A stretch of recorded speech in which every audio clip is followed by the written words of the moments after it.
Buenas tardes, senyories.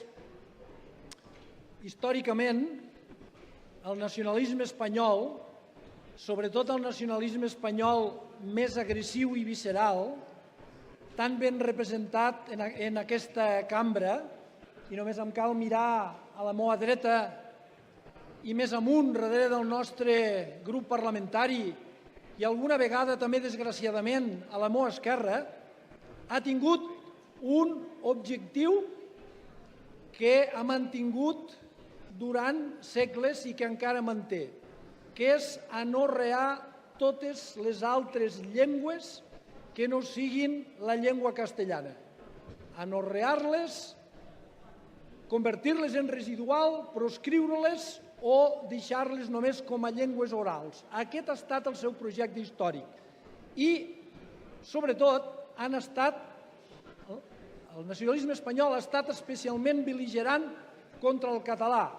És a dir, ha anat contra totes les altres, però especialment contra el català per una raó molt senzilla, perquè és la que parlen més persones, és la que té un nombre de parlants més alt, per tant, i la que podia amenaçar l'hegemonia de la llengua castellana, una hegemonia mal entesa, perquè les llengües s'han d'estendre, s'han d'escampar a partir de la seva cultura, de la literatura, de la utilitat i de les bones intencions de les persones que les parlen per tal de crear un món més culte i un món on es conegui el màxim nombre de llengües. Durant les dictadures, el nacionalisme espanyol ho ha tingut molt fàcil. Ha prohibit, ha perseguit i ha ridiculitzat i menyspreat la llengua catalana i les altres llengües, però em centraré ara en la catalana. Però és que el trist és que en democràcia el nacionalisme espanyol ha seguit fent el mateix i encara continua fent el mateix. Per tant, senyor Guardingo, a mi em va agradar molt l'exposició que vostè va fer l'altre dia perquè va retratar bastant bé quina és la situació.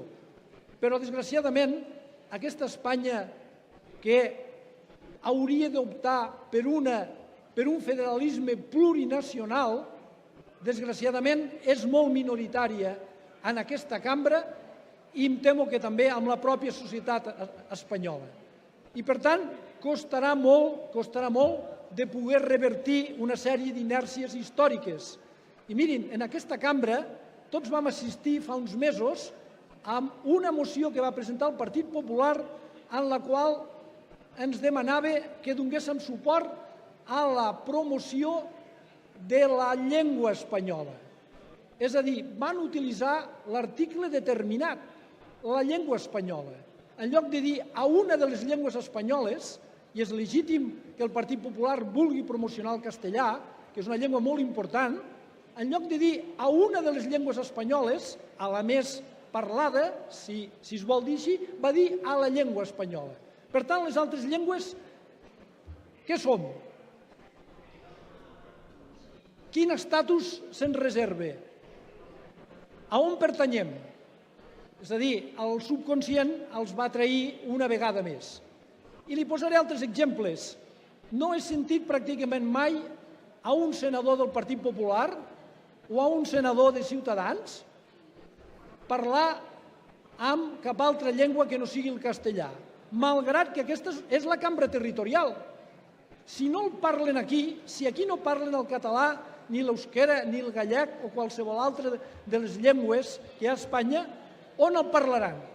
No parlant-lo aquí deixen clar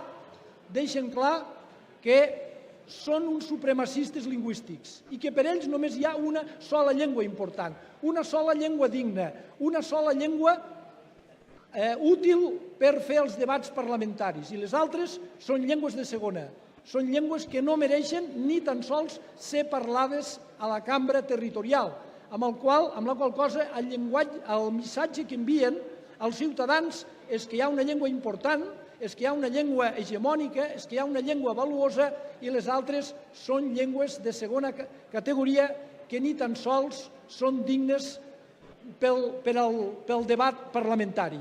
Per tant, nosaltres hem presentat algunes esmenes per reforçar la moció, acabo, que va presentar el senyor Guardingo, però ens temem que una altra vegada, avui, d'aquí una estona, l'espanyolisme tornarà a demostrar que no creu en la plurinacionalitat de l'estat espanyol. Gràcies. Gràcies, senador Estradé.